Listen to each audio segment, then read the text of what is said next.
Trust the process. Pain is power. All great things take time. I am unbreakable.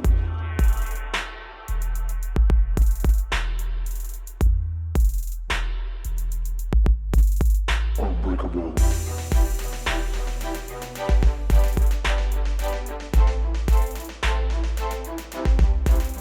Unbreakable.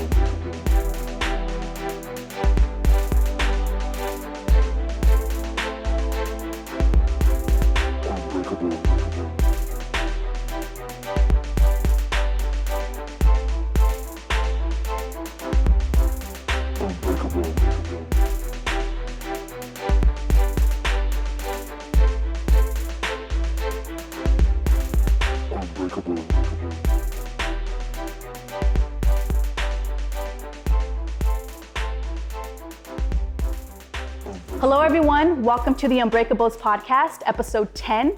I am your host, Jay, and this is my brother, my co-host, GiftThePoet. Episode 10, we have a man on a mission to help 1 million people get in the most phenomenal shape of their life and keep it. He is a doctor, an author, the CEO of the CAM Transformation Center with over 110 and growing elite gym facilities. He is the CEO of 1% Nutrition, the fastest growing supplement line in the US. Also follow him on his podcast, the 1%er Podcast, as well as his most recent feature on Forbes for overcoming adversity and building a prosperous business that he loves. Allow us to introduce Dr. Sam Bakhtiar. Man, I appreciate it, man. You know, you knew more about me than I know about myself. I was like, oh shit, that's true. I was like, I appreciate that, man. That means you did some homework. We did. Sam, you're a big inspiration, man. When it comes to imperfect action, I see you on the gram. And you're constantly feeding us motivation, and the youth, we're hungry for it. Bro, I appreciate it. It's an honor and pleasure, man, to have you guys here, have your whole crew here. And if there's anything I can do to motivate and inspire you guys, man, that makes me feel good on the inside. There's definitely something that you can do. And for our viewers at home, we're really interested. If you can take us back to your childhood, back to Tehran, Iran, where you grew up, maybe a little bit about your story. You know, the funny thing about my childhood is that when you're growing up and you're in a certain environment, that's what you know. But when later on you're exposed to a different environment, you go back like, man, I had a fucked up childhood. You know, because what you know is what you know. Yeah. Right? So when growing up, I didn't have any issues till I came to America. Can I see what was possible? Right? So going back, I was born in Tehran, Iran, and my father and my mother got divorced when I was 3. My father went to Canada and I never saw him again after that. So my mom raised me by himself, and from age 3 to age 11, our country was attacked by Saddam Hussein. And we were in an 8-year war with Iraq. And over 1 million people have died. Every night we had bombings. And, this is funny because a lot of times I'm in the gym here in America. I'm working out and somebody goes, hey, we're at war. I'm like, we are? Fuck. I don't hear no machine guns. I don't see no tanks, because back then when you were at war, you fucking knew it. Yeah. Back then we were at war. Oh, we are? Oh, shit.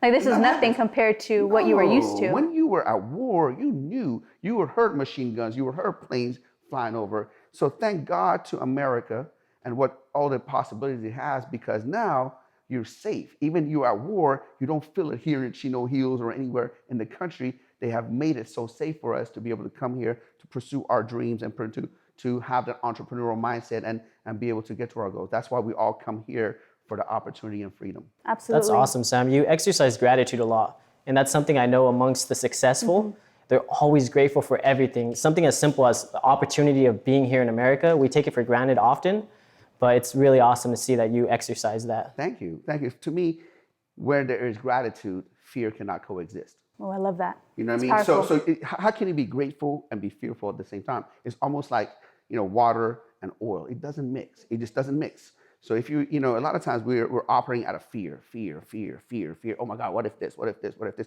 Just watch the news.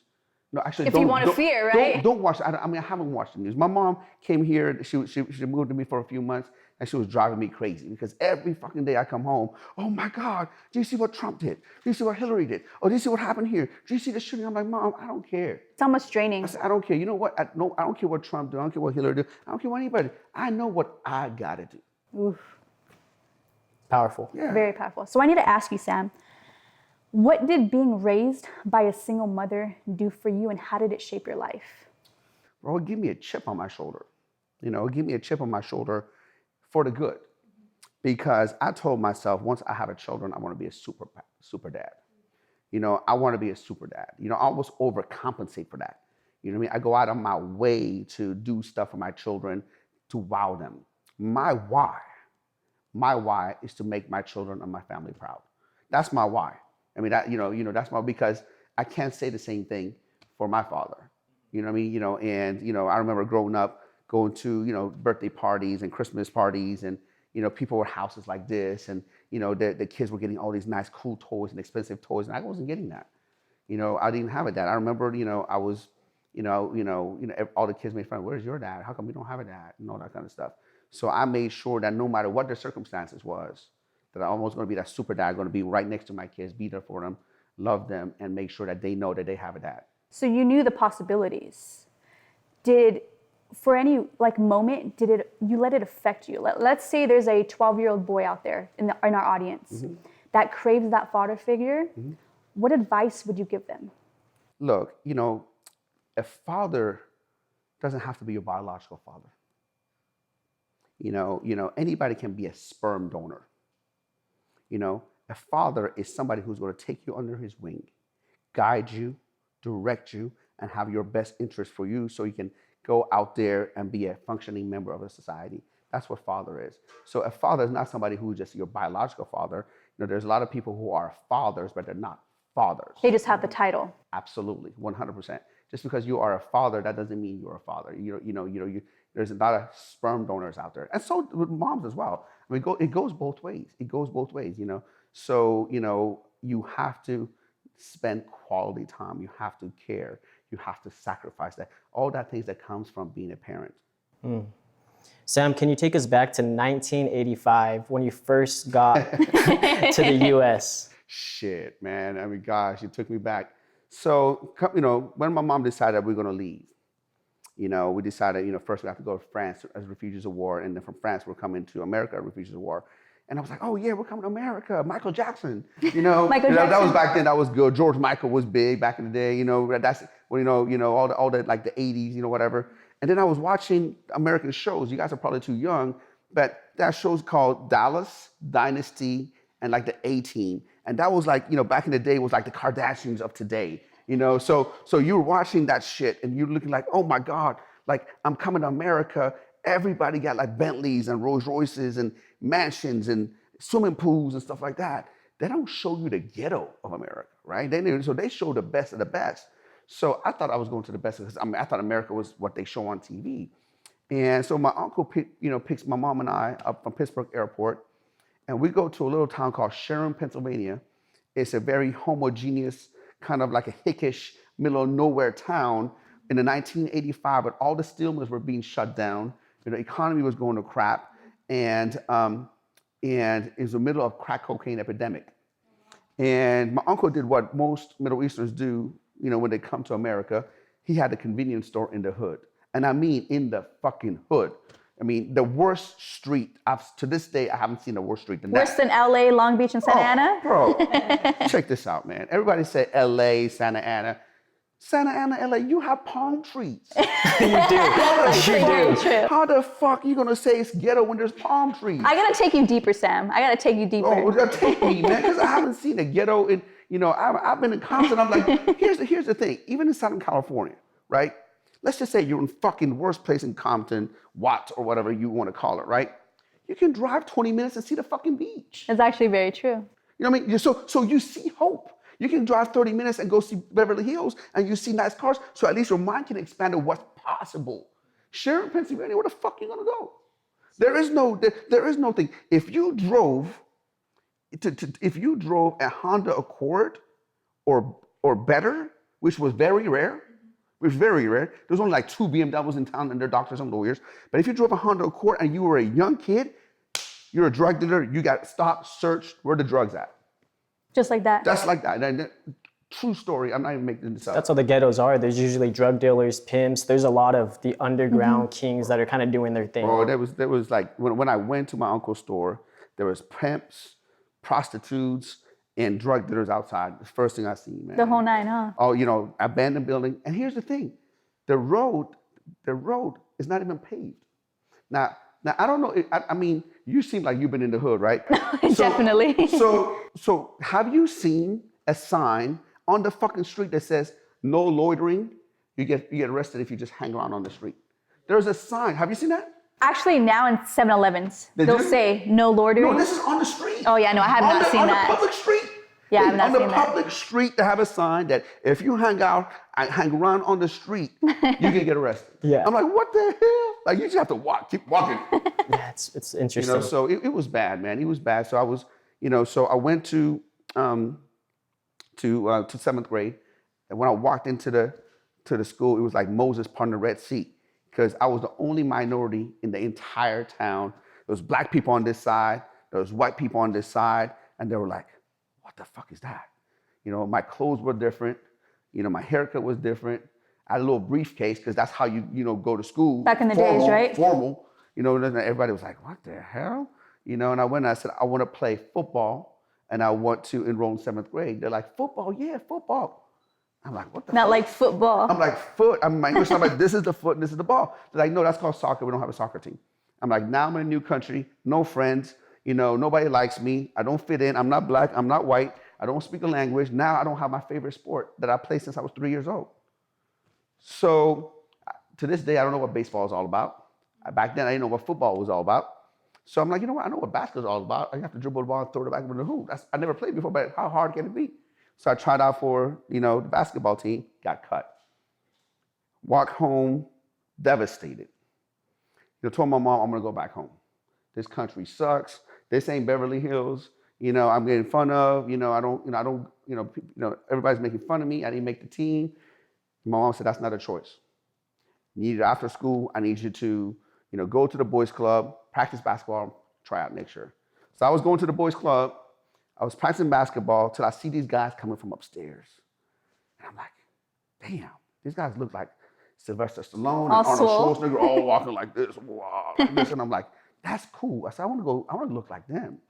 So I went up there one time to look, man, there was a bunch of big dudes, like lifting crazy weights, spitting tobacco, slapping each other, listening to AC/DC or LL Cool J, depending on if you're black or white. You know what I mean? Somebody was always fucking pissed off because they didn't have their music, and I mean, just throwing weights and talking shit to each other. And I left, and every time they leave, I would go up there and start like little lifting, And after about a couple of months of lifting, I'm all sore, dropped the weight on myself so many times, like I almost killed myself. And you did it all by yourself? Oh, because I didn't want anybody to see me because I was too embarrassed. So I know you mentioned, just to go back a little bit, you were bullied as a child. I got beat up by a girl.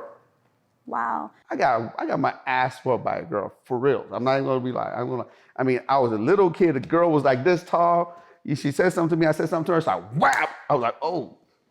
How did you overcome that? Because I know in today's society, bullying is everywhere. I don't know if you want to hear me, my thing, but I'm going to tell you on it. You know what I mean? Bullying is a problem, but I also think it's a blessing. And let me tell you about that. So back in the day, bullying wasn't an anomaly, it was a fact of life. And I think it's a fact of life, whether you're in school or out of school, there is bullying everywhere. So you have to learn how to deal with it and not run away from it and play victim. Face it. Yeah. A lot of times these days, I feel like everybody wants to play a victim. Right. Oh my God, I was bullied and that's why I can't get a job.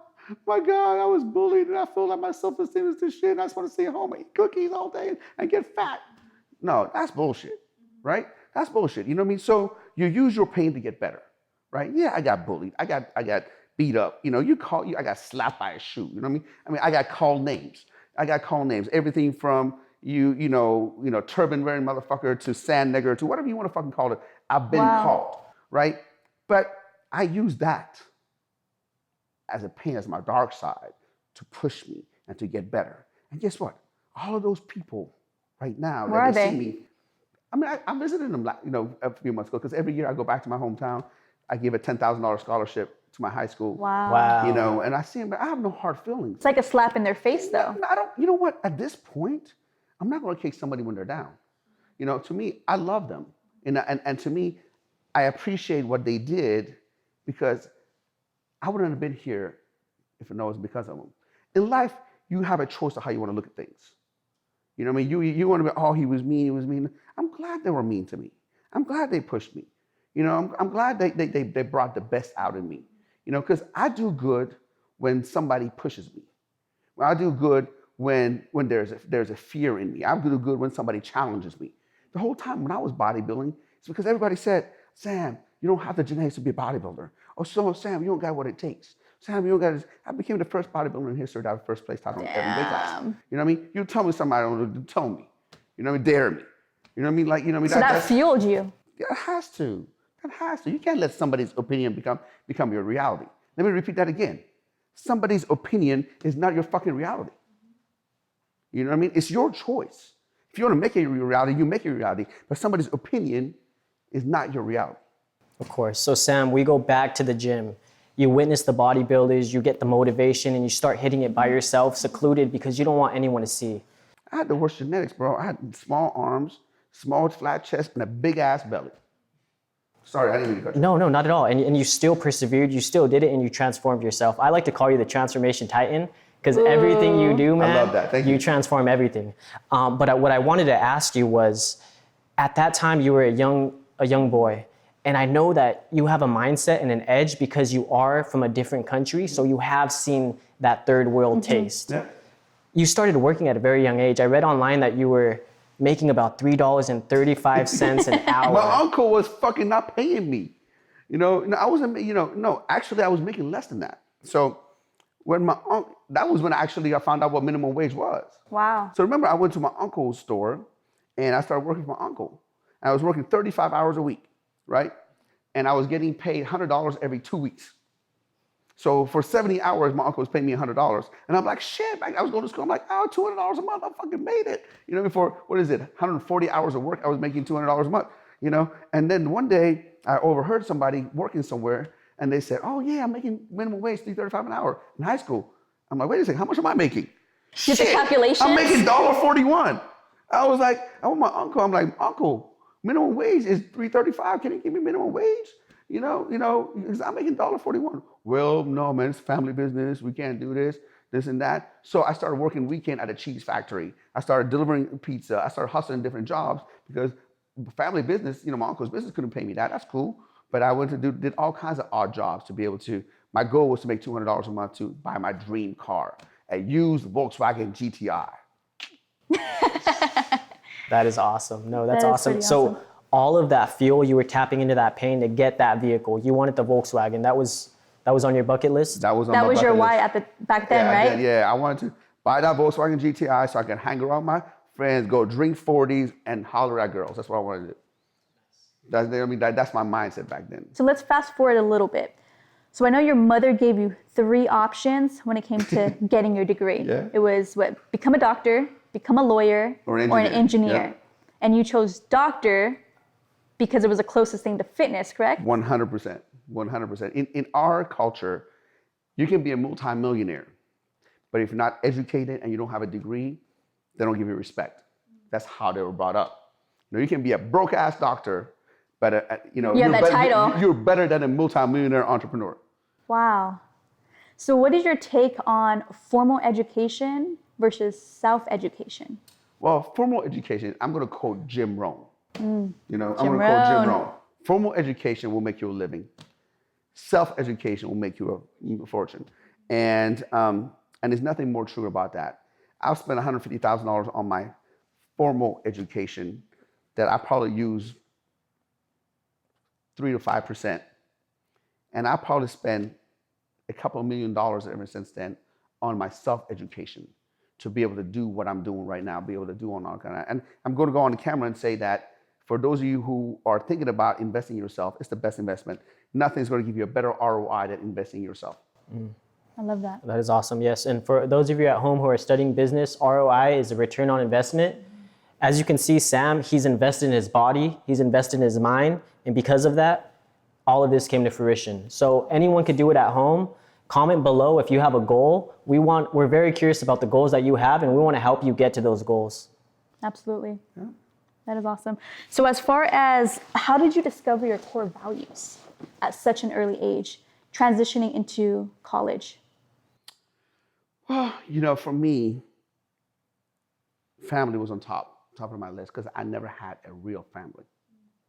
So I always wanted a real family. And I always wanted to have, have a wife and have kids. And that's what I always wanted. So that was my top priority, even when I was competing as a bodybuilder and I was competing at the highest level, and I was taking all kinds of steroids because that's what you do at that level. A lot of people don't admit that, but at that level, at IFBB and professional, that's what you do. But a lot of people kept going. That's not what I didn't want to do. At that time in 2005 was my last show. I knew that was going to be my last show. I stopped cold turkey everything because I want to get healthy. I want to be able to produce a child. You can't produce a child when you're on shit. Was that hard? Oh yeah. I mean, I went from like, winning Mr. LA to a regular Joe in 4 months because that's all of a sudden your body rebounds.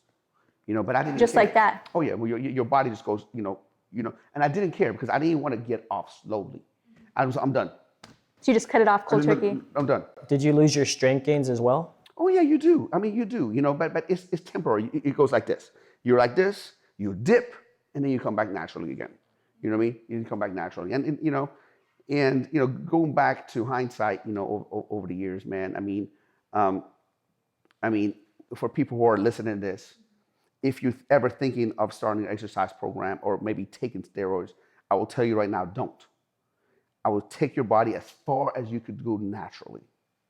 And if you want to do it, then that's something that you want to do and discuss with your doctor. As like a last alternative. As a last, but I mean, don't, I'm going to start working out. What kind of shit can I take? That's bullshit. Yeah. See how far you can take your body naturally. I did that. How far you can take it naturally. And then once you take that, and why don't you just work out for 3, 4, 5 years straight and give your body a chance to develop. Yeah, a lot of times people don't hit their potential and they go right into it off of impatience and they don't look good. not only they don't look good, they actually will hinder themselves to the most amount of gain that they can do. Oh, wow. You know what I mean? If you want the most amount of gain, you take it as far as you can, then you can decide where you want to go from there, not from the beginning. Awesome. And I know you're big on mentorship. Someone in your life told you that it's hard to make a positive change in the wrong environment. Yes, that was Bill Phillips. Bill Phillips. Bill Phillips, one of my mentors. He's a father of transformation. He wrote Body for Life, and some of the books that I was growing up. It's so hard, man, when you're in the wrong environment to make the wrong moves. Because remember, what's one of the number one success indicators? It's your surrounding. It's who you surround yourself with.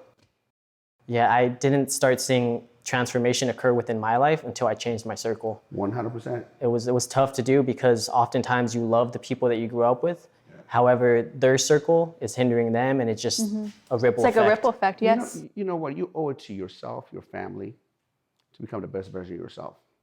And that doesn't mean you have to cut people out of your life. You can have them in your life, but love them from far. I have relatives. Hey, look, I love my mom. But I can't give her my bandwidth because she's still old school Persian thinking. She wanted me to marry a Persian woman. She wanted me to do things a certain way.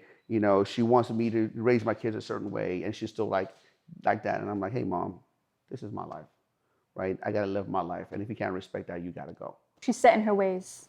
I mean, look, we all came to America for a better life, and I'm all about, being true to your culture. But if you don't see there are certain things wrong with your culture and there are certain things better from other culture, and then you can mix and match and have your own culture. When somebody says, Sam, are you Persian? Yeah, I say, I'm Persian. But that doesn't mean I agree with everything they do. Right. That doesn't mean I agree with everything Americans do. I form my own little culture based on my beliefs, my core values, and what I want to do. And if somebody is not that, then I don't know, that's hard. That's going to be hard for them. But at least you respect it. Absolutely, 100%. Everybody, you have to respect what everybody's opinion is. Absolutely. No, it sounds like you're very in tune with who you are, and it's really refreshing to see because oftentimes you'll see a lot of people who are kind of like copies, and they just try to mimic other people because they see that person being happy. But with you, you stand your ground. You know that this person thinks this way, I respect it, but that's not who Sam is. You know, the ultimate form of freedom to me is being who I am. I don't have to worry about what I told you, and then next thing you know, what I told another person, what I told another person. I don't care. I'm not here to impress anyone. I'm not here to do anything. What you see is what you fucking get. You know what I mean? I'm an open fucking book. And to me, that's the ultimate form of freedom. Some people are walking around in a fucking lie all their life. Oh, I don't want to say this, or I don't want to say that, or I want to keep this from people, or I want to keep that from people. Bro, I've told everyone. It's on my website. First thing I said is, bro, I've been arrested. You know, I've taken steroids. You know, I've been divorced. I've been bankrupt. My house has been foreclosed. And shit, back in the day, I used to go to raves and pop mollies. I don't care. I'm not here to, you know what I mean? You know, but I'll tell you right now that I'm a devoted family man now. You know, I'm healthy. I work out every day. I eat healthy, and I'm with my kids all the time. You know, my past doesn't define my future. Not at all. You know what I mean? And for everybody who's running from their past, you have to become in peace with who you are for you to be able to move fucking forward. Until you can't do that, until you have shit to hide all the time, you know what I mean? You can't move on. You got to face it. You have to. And become aware. Yeah, you have to. Look, nobody's perfect. Everybody makes mistakes. Nobody's perfect. So you have to own up to your fucking mistakes and be transparent about it. You know, you can't hide stuff and, be somebody else. That's something that I can respect. You guys heard it first. Own your guys' story. You are not defined by your circumstances, but you define the way you view your circumstances. So act on imperfect action, guys. Own your guys' story. Of course. Sam, you wake up at 4 a.m. 3 a.m. Hey, man. 3 a.m. Don't cut them short. I'm at the gym at 4, bro. But you are at the gym at 4 a.m. and you're working out every day. Every day. How does one attain the discipline to do that, number one? And number two, how does the discipline in doing that transcend into your everyday life? That's a great question, man. I mean, look, I'm not some kind of a broccoli eating cyborg. A lot of people think, oh man, he must be like, like all he eats is chicken and broccoli and he works out all day. No, it's not true at all. I'm just like anyone else. You know what I mean? Last night I had 2 double-doubles and a shake and I went to bed and this morning we were working out. I'm like, fuck, I don't want to take my shirt off right now, man. You know what I mean? But I saw those fruit snacks in your pantry. Yeah. Oh my, gave us a tour. I have weaknesses, but here's what you have to understand. You know what I mean? I remember I love setting goals and I love achieving goals. You know, and long time ago, I let myself down on something, which was getting ready for my Prosperous Bodybuilding Championship. I dropped out 2 weeks before the bodybuilding championship, and then I went to the bodybuilding championship seeing that, oh shit, I would have won. And I just mentally beat myself up. Nobody beat me on stage. At that point, I said, I'm never gonna set a goal, and not be able to follow through, right? So every time I set a goal, I reverse engineer it, okay? So my goal is, this. What do I need to do every month? What do I need to do every week? What I need to do every day? And then how can I schedule that every day to be on my schedule? You know what I mean? It goes down to the hour, to the minute. So, working out has always been something that I do. Back in the day, it used to be who I want a bigger bicep, I want a bigger chest. It's not about that no more. It's about me being mentally clear. It's about me being focused, about me being disciplined, because the same discipline that you have is you apply to a different direction. Absolutely. You know what I mean? So the discipline that I had, going through, medical school and chiropractic school and Penn State, graduating with my master's, and the same, discipline that I apply to bodybuilding, it's the same discipline that I apply to my business. And mindset, right? Absolutely. Absolutely the same thing. You just channel a different way. You channel different. So I don't understand when somebody is a super successful business person, but their health is, they're not taking care of their health. I'm like, dude, just apply that. So you have to make that the priority. Rinse and repeat, right? Absolutely, 100. Oftentimes people don't know, and that's the thing, is that it's just self-awareness. Mm-hmm. And until you meet someone like yourself on this caliber, then you can really understand that, I'm no different, and I can apply discipline in this aspect as well. So I need to ask you, let's take it back to 2008 during the recession. Gosh, why you how gotta bring that? did you overcome that, and how did you shift your mindset and leading up to the camp transformation? That was one of the toughest times, man, because, nobody taught me there was ups and downs in the economy. So when I start, open up my business in 2000, I was going to start doing good. I started doing good. What I thought it was good. What I thought, because I come from Sharon, Pennsylvania. Right. The average household income in Sharon is like $40,000 a year for the whole damn household, right? So I don't even think it's that. You know, you can buy a nice home there for $50,000. You know, so that was my mindset. So I come here now, started my business. I'm making 10, 15, 20 grand a month. Shit, nobody's done that. You make $20 an hour in share, you're the fucking man. So I'm making 20 G's, 15 G's a month. I'm going out there, I'm like, I'm Puff Daddy. Holla at me. I was going out there. I was out there getting bottle service. You know, I had, you know, a BMW, 2 motorcycles, a truck. I was walking in like, what? You were living large. I was like, I was living large. I was living large on the outside and he have shit on the bank. Let me ask you, did you have a mentor at that age? I didn't. Because I was a knucklehead. Here's the thing. I didn't get my shit together until I was like 30. You know what I mean? And for those of you who are listening, oh, it's too late for me, too late. I didn't get my shit until I was 30 years old. Not even that, maybe 32. That's when I started seeing mentors and stuff like that. So when I see young guys like yourself and everybody else right now are at this space around people, I wish I had somebody like me. Absolutely. I want to be a millionaire. I'll be a billionaire. Damn. If I had somebody like me at 18, 19, 20 to teach me the things that I was going to do, I would be a billionaire. I would be a millionaire because millionaire ain't shit these days. Millionaire was cool 20 years ago. If I had $1 million, I would have to fucking sell the house. You got to 10x that, right? For real. Not even 10x, 100x that. You know what I mean? So, you know, so when all of a sudden, you know, the economy is good, you think you're the fucking man. I thought I was the man. Oh man, I'm making this, I'm making that. You know, I'm the fucking man. I'm an investor. I'm a businessman. I ain't know shit about business. But you know, when the fish are jumping in the boat, you think you're a good fisherman. Then all of a sudden, the economy, like, personal training, first thing to go. Wow. I went from doing $2.4 million in 2007 to $600,000 in 2009 on revenues. You know, I still had the same overhead, same payroll, same thing. And I just got married, and I was like, because I felt like I was financially secure enough to be able to take care of the baby. You know, my ex-wife and I went to a restaurant. Her stomach is out to here. I'm sitting on there. My bank account is minus $341. Wow. And I'm sitting there. I was looking at her. I broke down. I said, I fucked up. So we have no money. Were you open with her at that point? Yeah. Prior up to that dinner? Well, I was trying. I didn't. I wasn't, because I'm like, I can turn it around. You were ashamed, right? And on the outside, everything looked flashy. I was like, I can turn it around. I kept putting our savings back in. And then she looked at me like, and at that point, I looked at, you know, all the thoughts went in my head. Oh yeah, you're gonna be just like your dad. He wasn't there for you. He didn't provide shit for his kid, and you're not gonna be able to provide shit for your kid.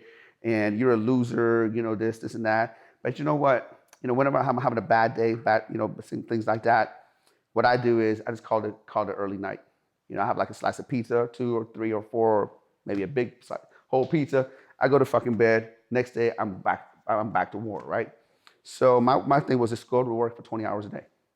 I literally worked 20 hours a day. I would come home so defeated, and you were trying to figure out my house. I was late on my house payment for a year, 2 years, you know, and I would just come home defeated. And that was the beginning of the end of a relationship, because I would come home, she would talk to me, and I would literally won't even comprehend what she was saying, because I was like PTSD. You know, I was just sitting there just thinking about how I'm going to be able to turn this around, how I'm going to be able to do it, and all that kind of stuff. She would hear me. She goes, "You don't hear me." I'm like, "Girl, I've been working for 20 hours.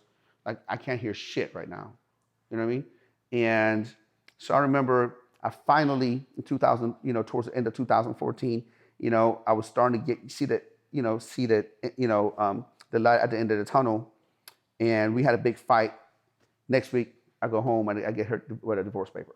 Wow. And I'm like, fuck. Now I'm finally getting back on my feet, and now I'm going to lose my family. And that's the biggest blow. That's your why. That's my why. Exactly. That's my why. So I went to, you know, I moved out to a little Chino Hills hotel right off the 71 freeway. You know, I was there, and I thought maybe we'll get back together and we'll get out. Nope. 4 months went by, nothing. Then I finally got an apartment, and you know, I sat down in that hotel room, literally crying. 40 years old at that time. And you were broke at 40 years old, 40 no years family, old, just getting nothing. back on my feet. 39, I was broke as fuck. Wow. You know, 40, I'm just getting back on my feet. And by then I lost my family. You know, I'm in the hotel. So I asked myself, all right, man, you're single. I'm like, that might be a good thing. Maybe now you can go start chasing bitches again and you know, go holler at them. You know, you go to the club, I want to go to a strip club, make it rain, whatever. You know, and I'm like, man, I can't do that. I'm too old for that shit. You know, I'm like, so what is my top priority? I say, you know what? my top priority is going to be, one, spending as much time with my children as possible. So since court order was on Wednesdays and on the weekends, so I get to see my kids on Wednesday and the weekends, I'm like, okay, what if you're not with the kids? Number two was then providing for my family, right? So let me tell you something like this, and I want people who are listening to this to write this shit down. When you're crystal clear on your goals, decision making becomes very easy. There is no fucking gray area. So when somebody called me up and say, Sam, let's go watch a football game. Does it give me more time with my kids? Nah. Doesn't make more money for my kids? Nah. I'm cool, man. Real cool. So I became a beast. After that, all my devastations, every time I felt that I was devastated, it became my superpower. Let me repeat that. Every time I went through a devastation, that devastation made me into a superpower. That's powerful. You know, I can tell you from the war, not having a dad, you know, to the recession, to the divorce. One time I straight got evicted from a building from where my gym was. And the guy said, I have 30 days. I'm like, what the fuck am I going to do in 30 days? Like, where am I going to, move my gym? I literally walked outside crying. I'm like, what am I going to do? What am I going to do? I have all these clients, man. What am I going to do? I looked to the left. There was a big building for lease, literally across the street. I'm like, what? Camp Transformation? Yeah, that's when the Camp Transformation started beginning. And that's when it was the beginning of 100 some locations and all that kind of stuff. It's crazy. And for those of you guys who are going through the struggle, let me tell you this. God is testing you right now to see if you're worthy of his blessing. That's powerful. What I mean? So God is not going to bless you until you pass the test. So if you're going to sit down and play a victim and say, oh, because of this, because of that, oh, because of this and that, God is never going to bless you. Just look at it and know that there's a bigger thing. You can't see it now. Like Steve Jobs said, you can't connect the dots going forward. You can always connect the dots going backwards. And that's a real thing. Awesome. Let's fast forward to August 3rd, 2019. You had your feature on Forbes for overcoming adversity and building a business that you love. Yeah. Oftentimes people build businesses, but they're not passionate about it. Yeah. Speaking about the divorce, the recession, getting evicted from your gym facility, did you ever think that you would be a feature on Forbes magazine? No. It was a dream come true. I'm getting goosebumps. Look at my legs. How did you feel? It's like a dream come true, man. It was a dream come true. There's so many times there's just like, man, I can't believe it. And that's something that was like, man, I got a feature on Forbes. It's crazy. I'm from Sharon, Pennsylvania, man.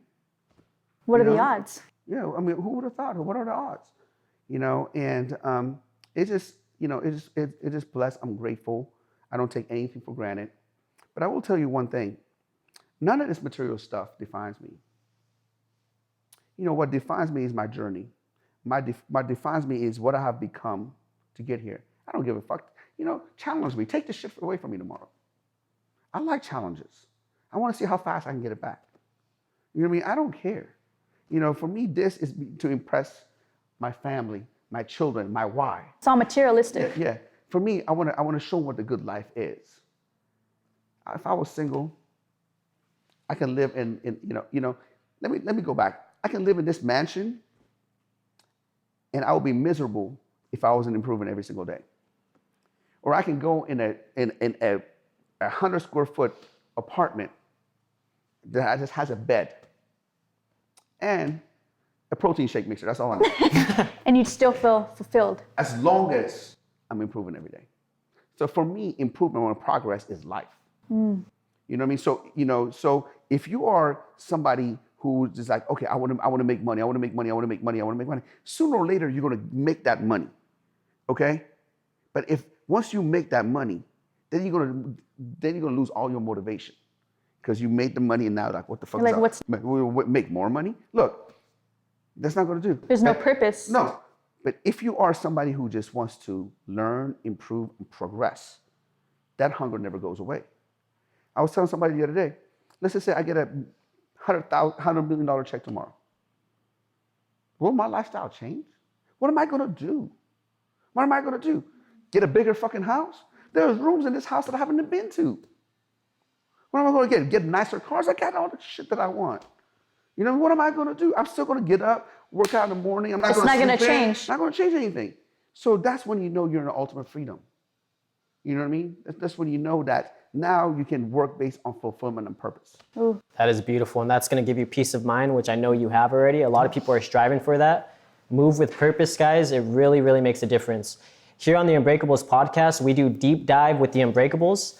Ready for this, Sam, Sam? we're going to ask you some deep questions. Oh, shit, deeper than you have already? It's the deck that's asking them. It's not us. It's the deep dive. The deck is asking, not us. So you get to choose 2 cards. Oh, snap. Okay? 2 cards. Whichever card you like. I played a game like this before, but it was like, who can take their clothes off faster? Oh, wow. I mean, but We'll save that for later. We're not on like something like stage. this, like, you know, it was like, You get one more? One more? One more? Yeah. Gotta take advantage of this time. Okay, so let me see. What type of people do you want around you? Positive. Positive, optimistic. You know, there's people, you know what I mean. I mean, there's some people, as soon as they see you, you know, you see them, they give you like a burst of energy. It's like somebody shot you with an antioxidants. All of a sudden, you fucking feel like you just ate like 2 pounds of blueberries. You can feel it. Feel fucking good. Like your body just heals itself. You know, like, oh my God, like as soon as I see this person, like I'm happy, I'm joy. And there's some people that suck the fucking life out of you. You know, as soon as you see them, I think I'm getting sick. Or I think I need to go to the hospital. And that's the kind of people I want to avoid, man. It has nothing to do with the money you make, has nothing to do with your social status, has nothing to do with what you want to do. It all has to do with your attitude towards fucking life. And I cannot stand somebody who is healthy, you know, is in this life and just being ungrateful and just fucking walking around with a chip on their shoulder for no reason. You know what I mean? So that's number 1. Number 2, what habits have you created? So I have created a way to just manage time. To me, everybody has a finite number of hours, minutes, and days here in this earth. One thing we know for sure, they say, is death and taxes. Yes. Okay? And so if you know that you're in this life in a limited amount of time, why would you want to waste a minute? Why would you want to waste a second? Why would you want to do anything that doesn't align with what you want to do in life and your purpose? So what I do every night, and I think you all probably seen it on my Instagram stories and all that kind of stuff, is that I print out the night before what I'm going to do the next day. I don't print it out that day because the night before I kind of want to, you know, look at it from, okay, what I need to do, kind of manage my time. And every second and every day, you know, is accounted for, you know, and to me, if you can't manage your time, you can't manage your life. Of course, that is deep. Dr. Sam Bakhtiar, what's next for you? For the viewers at home that are interested, that are constantly following you, do you have any new ventures that we should expect to see in the future? Yeah, you know what, man? I mean, right now I'm enjoying providing value. You know, my businesses pretty much have their own thing. You know, I'm having income coming whether I do anything or not. I go to work because I want to, not because I have to. You know, and I want to be able to just impact as many lives. You know, and share my story with them. You know, speaking stages. Like I'm speaking at Disrupt in Puerto Rico for a week. You know, I just got selected to be one of the editors and write for Muscular Development Magazine. Yeah, so I'm Congratulations. writing for, thank you so much. You know, I'm writing for Muscular Development Magazine, a business column, which no muscle magazine is all about muscle, but now it's about, you know, muscle and business now, as far as my things going on. And man, I just want to impact more lives, man. I mean that sincerely. Not the type of people like that, hey man, send you a DM, can I take 15 minutes of you, this and that? Not that kind of people. I want to be able to people that actually want to do it, not expect it, they're not entitled, you know, and that's the kind of people that I want to meet and impact and be able to do things. And that is something too that moved me about you, is your humility and the heart to give. Like, you can feel it. And it's not many people that are at your caliber that want to give and just provide that value. You know, it's going back to my childhood, growing up. Why not? I mean, you guys came here earlier. and I saw some of your, some of the people here looking at the cars, like looking at the cars, like, dude, don't look at the car, get in the fucking car. Go look, plan on it, start it up, And when I was a kid, when I see a car like this, most of the time when I went to look at the car, the guy told me, get away from my car, kid. And I told myself, Don't touch it. Yeah, I don't want to do that. I don't want to do that. So, whenever I see something like that, I want to be able to make somebody's day. I want to be able to make an impact. I want to have them remember me. Not be able to, who cares about this? I have insurance. Like, I don't care. It's a material decaying object. But a memory or an impression is lifetime. And I'd rather do that than anything else. I agree.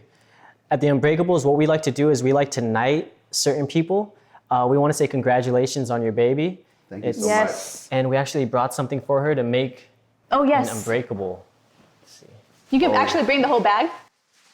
Oh my God, really? Thank you guys, that's awesome. Yeah, no problem. So we are working on merchandise right now, but we just got something little. So this is for you. We have a postcard. We know you like to read, so we got you a bookmark, some stickers. Thank you so much. And then we got your little baby, a little unbreakable little salmon. Oh my God. And then we got you a shirt for you. Thank you. I gotta wear a shirt. I know you have 2 little girls that love Disney, so we got them some cute little unicorn little sweaters. How did you know that? We know. We know. We pay attention. You guys were stalking us, man. No, it's the little things, and I know how much you hold your family close to you. And you guys knew that she likes unicorns. That's crazy. That's awesome. Yeah. I appreciate that. Honestly, like just you being here and opening up your home to us and giving us your time means so much to us. And just to give you a little backstory, like my partner actually reached out to you a few months ago. And I don't want to talk about it, but yeah, she reached out to you and she just, pretty much said like that it basically was one of our goals to have you on. And we just launched on the 23rd of this past month. And this is episode 10. And I'm sorry, but it really means a lot. Oh man, this is what I live for. This is what I live for, to be able to do things like what I do for you and that make an impression for you and make a difference for you.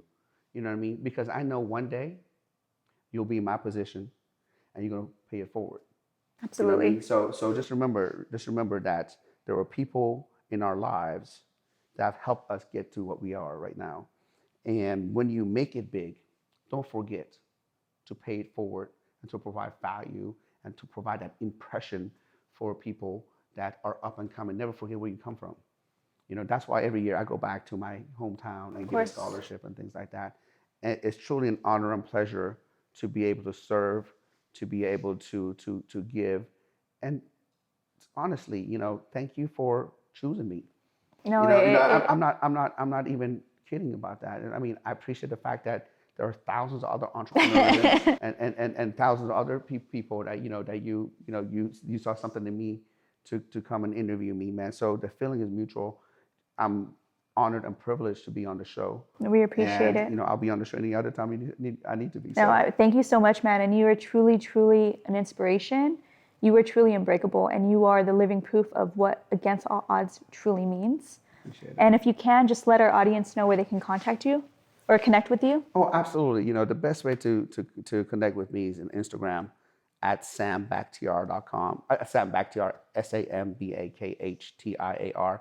And my website, same thing, www.sambakhtiar.com. But before we do that, man, you gotta give me a hug. Man, you gonna make me cry, man. I'm gonna get this big muscular guy cry because I'm a crybaby.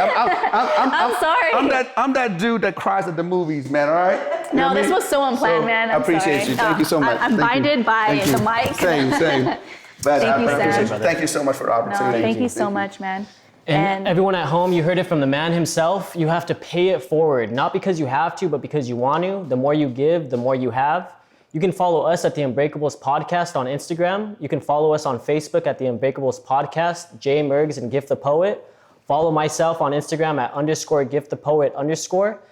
And if you guys were moved by Sam, man, you guys need to get a mentor. We're telling you, it's very crucial They're gonna help you cut your learning curve in half. If you're looking for a mentor today, look no further. David Albanese, Think Big, Work Small. He runs a mastermind that is monumental. What he does is he provides capital. So if you have a dream but you don't have the money or the means to get there, he's gonna invest in you. But he's also gonna teach you how to take immediate action. So follow Think Big, Work Small, and that's with David Albanese. And do not hesitate, guys. I'm telling you, you guys need to act on imperfect action. We are here because of that. Like, this was all from fear.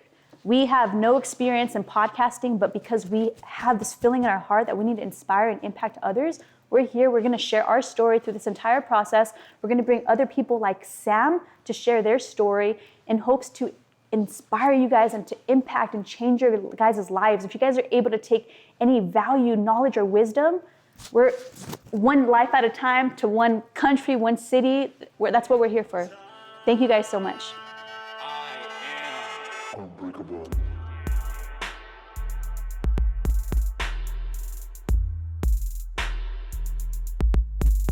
Unbreakable.